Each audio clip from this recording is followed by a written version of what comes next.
হামাসের হচ্ছে সিনিয়র একজন নেতা হচ্ছে ডক্টর মুসা আবু মারজুকি আল জাজিরায় সাক্ষাৎকারে তিনি বলছেন যে আরবের নেতারা ট্রাম্পকে মানে প্রেসার দিতেছে যে এদেরকে ফাকতুলুহু ফাকতুলুহু, এদেরকে হত্যা করেন, মিশায়া দেন। এই যে গাজায় গণহত্যা হইলো, আরব শাসকরা প্রেসার দিছে, নট তারা শুধুমাত্র অ্যাপ্রুভাল দেয় নাই, তারা প্রেসার দিয়েছে গণহত্যা করেন, পারলে সবকিছু ধ্বংস করে দেন, হামাসকে নির্মূল করেন। কেন আরব শাসকরা এই হামাসকে নির্মূল করতে চাইলো?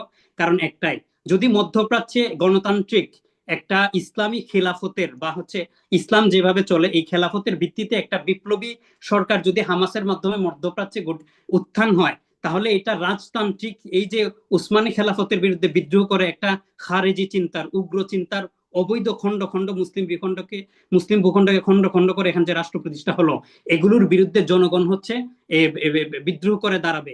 এই শাসকরা এই ভয়তে কেবলমাত্র সুন্নি হওয়া সত্ত্বেও গাজায় গণহত্যার পেছনে তারা প্রেসার দিছে। পৃথিবীতে এখন পর্যন্ত আজ কোনো আলেম, মানে উল্লেখযোগ্য গ্রহণযোগ্য মুস্তাহিদ পর্যায়ের কোনো ইমাম, কোনো আলেম এই ফতোয়া দেয় নাই ইরানিরা হচ্ছে অমুসলিম বা কাফের।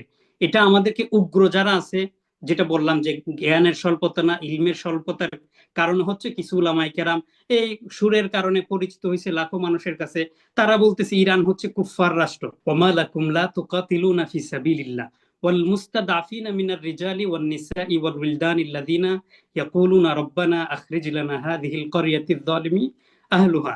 আল্লাহ তাআলা কোরআনে বলতেছেন যে তোমাদের কি হইছে, মজলুম মানুষেরা, নারী, অসহায় নারী, শিশুরা চিৎকার দিয়ে বলতেছে যে হে আল্লাহ, তুমি আমাদেরকে এই জালিমদের জুলুমের হাত থেকে রক্ষা করার জন্য আমাদের জন্য অভিভাবক পাঠাও। আল্লাহ তাআলা কোরআনে বলতেছেন যে হে মুসলমানরা, তোমাদের কি হয়েছে, তোমরা তাদেরকে উদ্ধারের জন্য যুদ্ধ করতেছ না? আপনি বলেছেন নিশ্চিতভাবে যে এখানে জায়নিজমের এক্সপানশনের জন্যই আসল পরিকল্পনা ইসরায়েলের এই, এবং এখানে আহ, ধর্মটাকেও আমরা সামনে দেখতে পাচ্ছি, ধর্মের একটা বিষয় রয়েছে। ধর্মীয় কারণটা এখানে কতটুকু প্রভাব রাখছে আমাদের ইরানের পক্ষে না দাঁড়ানোর ক্ষেত্রে? যদি বলি যে আহ, মধ্যপ্রাচ্যের অন্যান্য দেশগুলো, উপসাগরীয় দেশগুলি কেন বুঝতে পারছে না যে তাদের দেশকে দখলের জন্য, জায়নিজম প্রতিষ্ঠার জন্য যদি করে থাকে, তাহলে কেন তারা ঐক্যবদ্ধ হয়ে এটাকে মোকাবেলা করছে না? এখানে ধর্মের একটা বিষয় সবসময় শুনি, এটাকে আপনি কতটা গুরুত্ব দিয়ে দেখতে চাচ্ছেন যে ইরানের পক্ষে দাঁড়ানোর সুযোগ নাই, যদি আমরা বলি ধর্মীয়? সাগর ভাই, দুর্ভাগ্যজনক হলেও সত্য যে আমাকে প্রশ্ন করেছেন। আপনাকেই করেছে, হ্যাঁ। জি, সাগর ভাই, দুর্ভাগ্যজনক হলেও সত্য যে মধ্যপ্রাচ্যে আমরা যে মুসলিম শাসকদেরকে চিনি, তারা অ্যাকচুয়ালি ইসলামী মূল্যবোধের ভিত্তিতে বা ধর্মীয় সেন্টিমেন্টের ভিত্তিতে হচ্ছে রাষ্ট্র পরিচালনা করে না। আমি আপনার টকশোতে ইতিপূর্বে বলছিলাম যে জিও পলিটিক্সে ধর্মের আসলে কোনো স্থান নাই। এটা হচ্ছে বিশেষ করে মানে আমাদের যে সুন্নি অধ্যুষিত আমরা দাবি করি যে শাসকগুলো, অঞ্চলগুলো, অধিকাংশ মুসলিম রাষ্ট্রগুলো, তাদের রাজনীতি, রাষ্ট্রনীতি, পররাষ্ট্রনীতি, যুদ্ধনীতি এবং হচ্ছে ইন্টারনাল যে পলিটিক্স, এর মধ্যে ধর্মের ভিত্তিতে কোনো রাষ্ট্র এখনো পর্যন্ত পরিচালিত হচ্ছে না।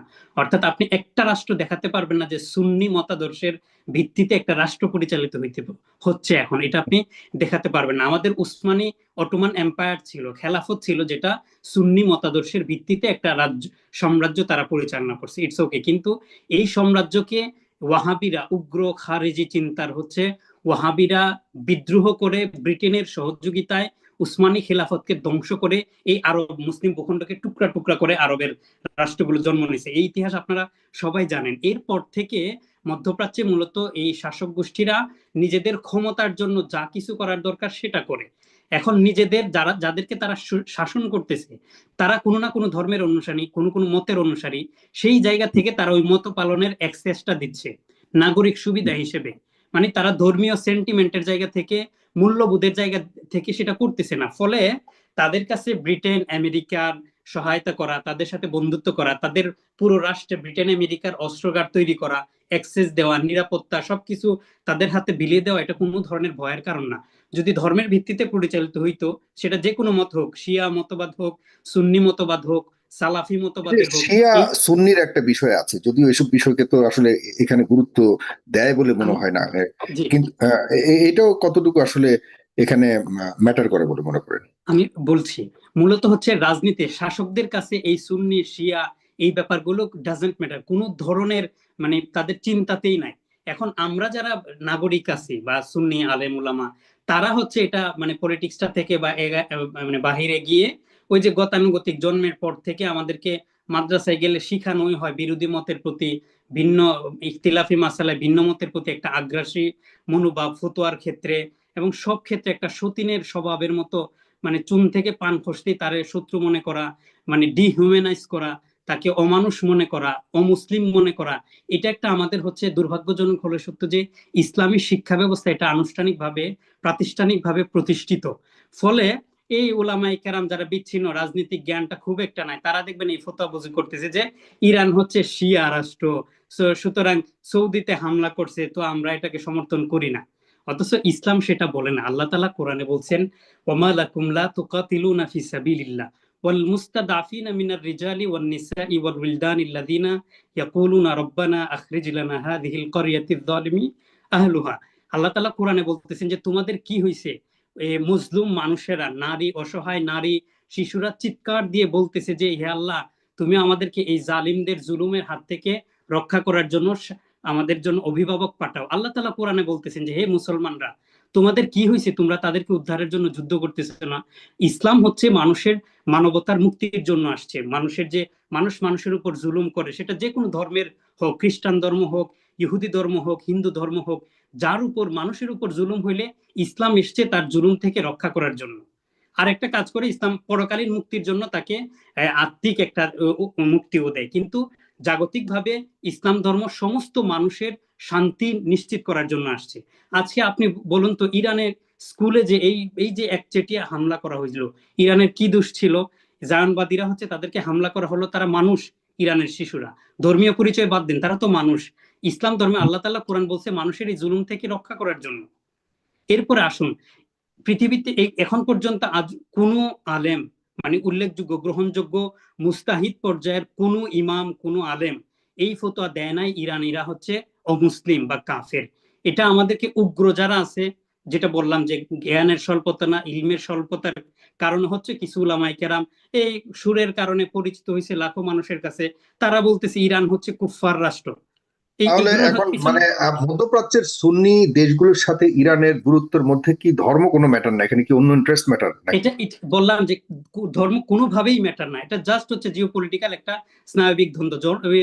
সৌদি আরবের আধিপত্যের বিরুদ্ধে এই যে হামাস তো সুন্নি সুন্নি মতাদর্শের হচ্ছে একটা সশস্ত্র গোষ্ঠী। ফিলিস্তিন, সৌদি আরবরা কেন গাজায় গণহত্যা করতে বলে আপনি জানেন? আল জাজিরায় এই যে 23 অক্টোবর গাজার গণহত্যা যখন শুরু হয়, এরপরে 2 মাস পরে হামাসের হচ্ছে সিনিয়র একজন নেতা হচ্ছে ডক্টর মুসা আবু মারজুকি আল জাজিরায় সাক্ষাৎকারে তিনি বলছেন যে আরবের নেতারা ট্রাম্পকে মানে প্রেসার দিতেছে যে এদেরকে ফাকতুলুহু এদেরকে হত্যা করেন, মিশায়া দেন। এই যে গাজায় গণহত্যা হইলো, আরব শাসকরা প্রেসার দিছে, নট তারা শুধুমাত্র অ্যাপ্রুভাল দেয় নাই, তারা প্রেসার দিয়েছে গণহত্যা করেন, পারলে সবকিছু ধ্বংস করে দেন, হামাসকে নির্মূল করেন। কেন আরব শাসকরা এই হামাসকে নির্মূল করতে চাইলো? কারণ একটাই, যদি মধ্যপ্রাচ্যে গণতান্ত্রিক একটা ইসলামী খেলাফতের বা হচ্ছে ইসলাম যেভাবে চলে এই খেলাফতের ভিত্তিতে একটা বিপ্লবী সরকার যদি হামাসের মাধ্যমে মধ্যপ্রাচ্যে উত্থান হয়, তাহলে এটা রাজতান্ত্রিক এই যে উসমানী খেলাফতের বিরুদ্ধে বিদ্রোহ করে একটা খারেজি চিন্তার, উগ্র চিন্তার, অবৈধ খন্ড খন্ড মুসলিম ভূখণ্ডকে খন্ড খন্ড করে এখান যে রাষ্ট্র প্রতিষ্ঠা হলো, এগুলোর বিরুদ্ধে জনগণ হচ্ছে বিদ্রোহ করে দাঁড়াবে। এই শাসকরা এই ভয়তে কেবলমাত্র সুন্নি হওয়া সত্ত্বেও গাজায় গণহত্যার পেছনে তারা প্রেসার দিছে। এটা কি ধর্মীয় কোনো কারণ? কাতারে, এই যে সৌদি আরব, কাতারে কি হচ্ছে অবরোধ দেয় না? কাতারে অবরোধ দিল না? অনেক দীর্ঘদিন তাদেরকে শর্ত দিল, অনেক কষ্ট দিল। তারাও তো, কাতার তো সুন্নি রাষ্ট্র, তাদেরকে কেন এই অবরোধ দেওয়া হইলো? সেটা কি ধর্মীয় কোনো কারণ ছিল? কখনোই না। আমি বললাম যেটা, শাসকদের কাছে ধর্ম কোনো ম্যাটার না। এই ভ্রান্ত কিছু উলামায়ে কেরাম উগ্র, যাদের হচ্ছে এই ব্যাপারগুলোতে ডিটেলস জ্ঞান নাই, তারা হচ্ছে ধর্মীয় ওই যে ছোটবেলা থেকে পড়ে আসছে বিরোধী মতের যে কোনো কাউকে ফতোয়া দিতে হবে, কাফের বলতে হবে, এই জন্য বলে। আপনি কোনোভাবেই হচ্ছে ইরানের মানুষদেরকে আপনি কাফের বলতে পারবেন না। আল্লাহ রাসূল সাল্লাল্লাহু আলাইহি সাল্লাম একটা হাদিসে বলছেন যে মান সাল্লা সালাতানা ওয়াস্তাকবাল কিবলাতানা ওয়া আকালা যাবিহাতানা ফাযালিকাল মুসলিম আল্লাতী লাহু যিম্মাতুল্লাহ ওয়া যিম্মাতু রাসূলিহি ফালা তুগফিরুল্লাহ ফি যিম্মাতিহি। এটা খুব গুরুত্বপূর্ণ সাগর ভাই, খেয়াল করেন। রাসূল সাল্লাল্লাহু আলাইহি সাল্লাম খুব ক্লিয়ারলি বলতেছেন যে আমাদের মতো নামাজ পড়বে, আমাদের কিবলাকে অর্থাৎ কাবাকে কিবলা ধরে নামাজ পড়বে, এবং আমাদের জবাইকৃত পশু খাওয়াকে হালাল মনে করবে, ফাযালিকাল মুসলিম, এই মানুষটা হচ্ছে মুসলমান। আল্লাযী লাহু জিম্মাতুল্লাহ, যার ব্যাপারে আল্লাহর জিম্মাদারি তোমাদের উপর আছে, অর্থাৎ ফালা তুগফিরুল্লাহ ফি জিম্মাতিহি, অর্থাৎ এই যে তারা যে মুসলিম ভাই যে হচ্ছে আমাদের মতো নামাজ পড়ে কাবাকে কিবলা হিসেবে গ্রহণ করে, এই মুসলিমটাকে তুমি রক্ষণাবেক্ষণ করবে, তার অধিকার নিশ্চিত করবে, তার অধিকার কখনো খর্ব করতে পারবে না, এটা আল্লাহর প্রদত্ত একটা জিম্মত বা আমানত। কিন্তু দেখেন ইরানি শিয়ারা কি নামাজ পড়ে? নামাজ পড়তেছে। তারা কি কাবাকে কাবা হিসেবে গ্রহণ করে? করে। তারা কি আমাদের জবাইকৃত পশু খাওয়াকে হালাল মনে করে? নিঃসন্দেহে তারা মনে করে। হ্যাঁ, আহলে সুন্নাত ওয়াল জামাতের সাথে অনেক আকীদাগত কোরআন সুন্নাহর ব্যাখ্যা বিশ্লেষণের জায়গা থেকে, হাদিসের ব্যাখ্যা বিশ্লেষণের জায়গা থেকে অনেক ধরনের মত পার্থক্য আছে। যেমন ধরেন আমাদের সুন্নিদের মধ্যে, সাগর ভাই আপনি দেখবেন যে যারা দেওবন্দের উলামায়ে কেরাম, তাদের সাথে আট্রসির উলামায়ে কেরাম বা আট্রসির মুরিদানদের আকাশ পাতাল পার্থক্য। দেওয়ানবাগীর সাথে চরমুনায়ের পীরের সংঘর্ষ পর্যন্ত হয়েছে। দেওয়ানবাগীর পীরও কিন্তু সুন্নি, চরমুনায়ের পীরও সুন্নি, কৌমি আলেমও সুন্নি। এই সুন্নিদের ভিতরে আকীদাগত পার্থক্য আছে না, মারামারি পর্যন্ত হয়। এই যে ধরেন অনেকে দেখবেন যে আমি একটা মাদ্রাসায় পড়াশোনা করছি, দারুন নাজাত মাদ্রাসা। এটা হচ্ছে শশীনা পীরের একজন, শশীনার পীর সাহেব হুজুর এর প্রভাবে প্রতিষ্ঠিত একটা মাদ্রাসা। তো এই মাদ্রাসায় হচ্ছে একজন আলেম আসতেন, আরেকজন আলেম আসতেন এনায়েতুল্লাহ আব্বাসী সাহেব। তিনি আসতেন, তাকে খুব সম্মান করা হইতো, কদর করা হইতো। যে কোনো একটা মাসালায় ভুল বোঝার প্রেক্ষিতে এনায়েতুল্লাহ আব্বাসী সাহেব ফতোয়া দিলেন যে চরমুনায় এই শশীনার পীর সাহেব কি হয়ে গেলেন, কাফের হয়ে গেছে, তাকে তওবা করে মুসলমান হইতে হবে। কিন্তু শশীনা কোনটা আলেমরা ফতোয়া দিলেন যে না, কাফের হয় না। তো এই নিয়ে তাদের ভিতরে দেখা যাচ্ছে মারামারি পর্যন্ত হয়েছে অনেক সময়। এক সময় দেখা গেছে এনায়েতুল্লাহ আব্বাসীর পায়া ধরে যে ছাত্ররা কদম বুসি করতো, ওই ছাত্ররা আব্বাসীকে অশালীন গালাগালি, যত ধরনের নিম্নমানের গালাগালি আছে সেগুলো পর্যন্ত করতে শুরু করলো। এই যে ব্যাপারগুলো, এগুলো আসলে প্রকৃত ইসলামের সাথে দূরতম সম্পৃক্ততা নাই। আল্লাহ রাসূল সাল্লাল্লাহু আলাইহি ওয়াসাল্লাম বলছেন যে মান তারকা সালাতা মুতাআম্মিদান ফাকাদ কাফারা, যে ইচ্ছা করে মানে নামাজ পড়বে না যে মুসলমান, সে হচ্ছে কাফারা, কুফরি করলো। এখন আপনি কি আমাদের সাগর ভাই অনেক দেখবেন যে অধিকাংশ মুসলমানরা কিন্তু ইচ্ছা করেই নামাজ পড়ে না। আপনি এদের কি কাফির বলবেন? এদের উপর গণহত্যা হলে আপনি গণহত্যাকে উপভোগ করবেন? যদি ইসরায়েলিরা অমুসলিম যারা নামাজ পড়ে না তাদেরকে হত্যা করে, আপনি সেগুলিকে উল্লাস করতে পারেন? কখনোই না। আল্লাহ মূলত আমরা যেটা বলতে চাচ্ছিলাম, এই যে ফতোয়া দেওয়াটা, পৃথিবীর কোন গ্রহণযোগ্য আলেম ইরানেরকে সামগ্রিকভাবে ফতোয়া দেয় নাই, কাফের ফতোয়া দেয় নাই।